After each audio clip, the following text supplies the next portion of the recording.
আপনাদের, এবং যে অভিযোগগুলো এখান থেকে আসবে আগামী দিনে সেই অভিযোগগুলো নেবেন আপনারা। প্রথমে আপনাদের কাছে আমি খুব অনুরোধ করে আমি কথা বলবো, অর্থাৎ এই সম্পর্কটা যেন অনুরোধের মধ্যেই থাকে, পরে যেন বিদ্রোহ আকার না নেয় আমার ভিতরে। এই জন্য বলবো যে এই এলাকার যে অভিযোগগুলো রয়েছে জায়গা জমি নিয়ে, যে সমস্যাগুলো আমার কাছে প্রতিদিন আসছে, সেই সমস্যাগুলো নিয়ে আমি আপনাদের কাছে খুব তাড়াতাড়ি আসবো।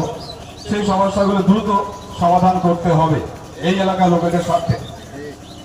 এবং দ্বিতীয় বিষয়, ডাঙ্কান যে জমি রয়েছে, আজকে এখানে বলে দিয়ে যাচ্ছি, ডাঙ্কানের যে জমি রয়েছে সেই জমিটি দীর্ঘদিন ধরে যারাই অধিকার করে রেখেছে, যারাই পাতা ব্যবসা করছেন এবং নিজেদেরকে এই এলাকার 28,000 হিন্দু মুসলমানকে দমিয়ে রেখে নিজেরা কয়েক হাজার কোটি টাকার মালিক হয়ে গেছেন।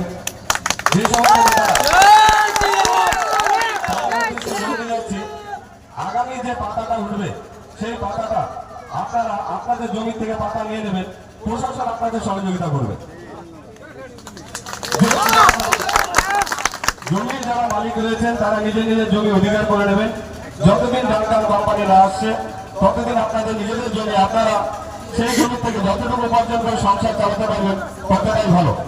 কেননা যখন ডাঙ্কান কোম্পানি এসেছিল আপনারা জমি নিয়েছিলেন, আপনারা একটা স্বপ্ন দেখেছিলেন যে আপনাদের পরিবারের লোকেদের জন্য চাকরি হবে এবং সেখান থেকে আপনার পরিবারের একটি আয় হবে।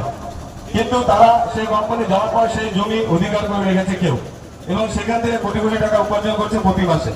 অর্থাৎ আমি আপনাদের সকলের উদ্দেশ্যে এই কথাটা বলে দিয়ে যাচ্ছি যে আপনাদের যাদের যাদের নিজেদের জমি যেখানে যে এলাকায় ছিল তার সেই এলাকার জমি আপনারা নিজেদের মতো করে পাতা তুলবেন, নিজেদের মতো সেই চা বাগান দেখবেন।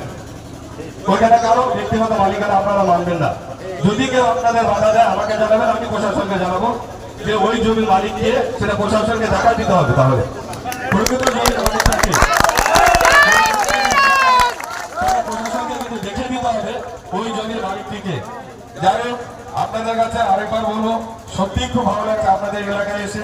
আমিও সময় পাচ্ছিলাম না, আপনারা বারবার করে বলছিলেন, আমিও খুব আগ্রহ ছিল যে আমি এই এলাকায় আসবো, আপনাদের সঙ্গে দেখা করবো।